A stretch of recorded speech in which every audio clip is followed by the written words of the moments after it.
एक छोटे से गांव में एक गगन नाम का गधा रहता था। वो दिन भर गांव में काम करता, लेकिन हर रोज उसका कोई न कोई मजाक उड़ाता।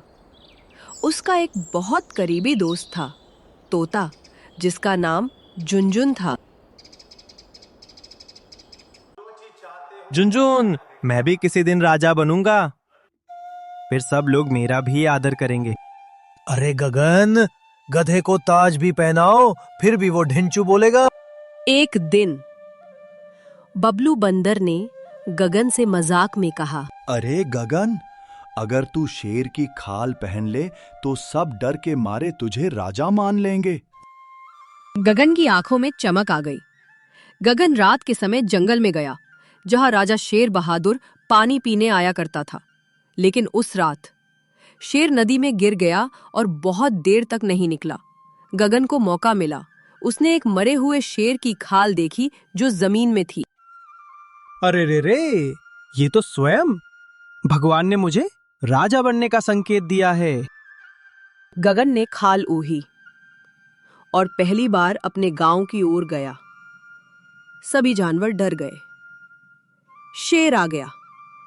गगन चुपचाप चलता रहा, कुछ बोला नहीं, और सब ने रास्ता छोड़ दिया।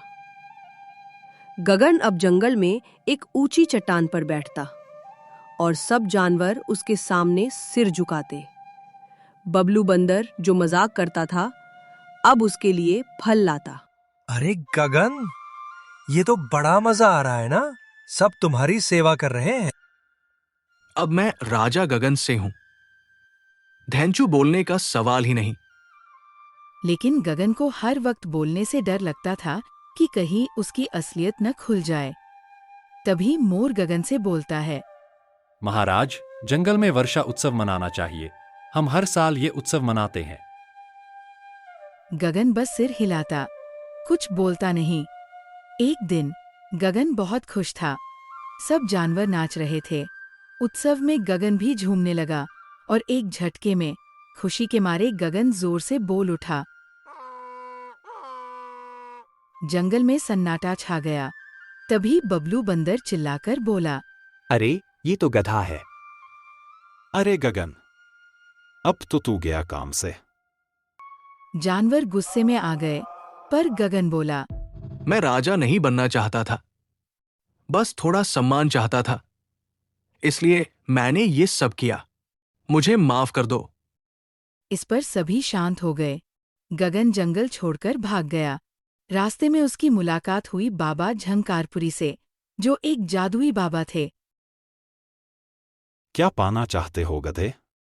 बाबा, मैं सम्मान और खुद को साबित करना चाहता हूं। बाबा ने उसे एक जड़ी दी। ये खाकर तुझे हर जानवर की आवाज निकालनी आ जाएगी, लेकिन झूठ मत बोलना। गगन ने वो जड़ी खा ली और फिर वापस जंगल लौट आया। लेकिन अब उसने एक चाल चली। मैं वो गधा नहीं हूं, मैं तो एक विचित्र प्राणी हूं, जो हर जानवर की आवाज निकाल सकता है। जंगल के सभी जानवर चौंक गए। गगन अब शेर की तरह दहाड़ता, हाथी की तरह चिल्लाता और तोते की तरह गाता। सब फिर डरने लगे।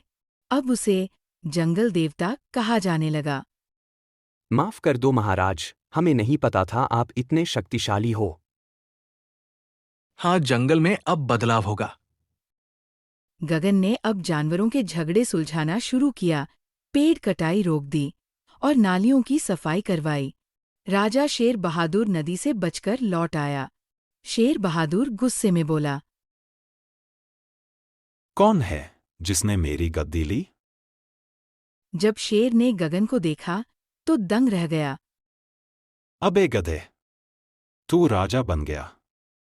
राजा गधा नहीं, शेर होता है शेर। चल निकल यहां से। हाँ, लेकिन मैंने जंगल का भला ही किया है। शेर गुस्से में दहाड़ने लगा। लेकिन जानवरों ने गगन का समर्थन किया। अब फैसला जंगल की अदालत में होना था। बिल्ली जंगल की जज थी। क्या गगन दोषी है या सेवक? गगन ने सबके सामने सच कहा कि मैंने शुरुआत झूठ से की, लेकिन फिर सच की राह अपनाई और अब मैं सच्चाई की राह में चल रहा हूं। जंगल के सभी जानवरों ने गगन के पक्ष में गवाही दी। गगन ने हर वक्त हमारी रक्षा की और हमेशा हमारा साथ दिया। गगन दोषी नहीं, वह बदलते जंगल का प्रतीक है। शेर बहादुर ने समझदारी दिखाई और गधे को अपना सलाहकार बनाने की सोची। मैं अब बूढ़ा हो गया हूं। गगन, क्या तुम मेरे सलाहकार बनोगे? गगन चौंक गया और आश्चर्य से बोला, मैं आपका सलाहकार? हाँ गगन, तुम मेरे सलाहकार बनोगे। तुम में नेतृत्व की ताकत है। गगन अब जंगल का पहला गधा था जो मुख्य सलाहकार बना। गगन के कामों से प्रेरित होकर एक और गधा, डब्बू, शेर की खाल पहनकर घूमने लगा। मैं भी अब गगन जैसा बनूंगा और शेर की जगह मैं राजा बनूंगा, राजा डब्बू। लेकिन गगन ने उसे रोका और समझाया, डब्बू, झूठ से नहीं, मेहनत से इज्जत मिलती है।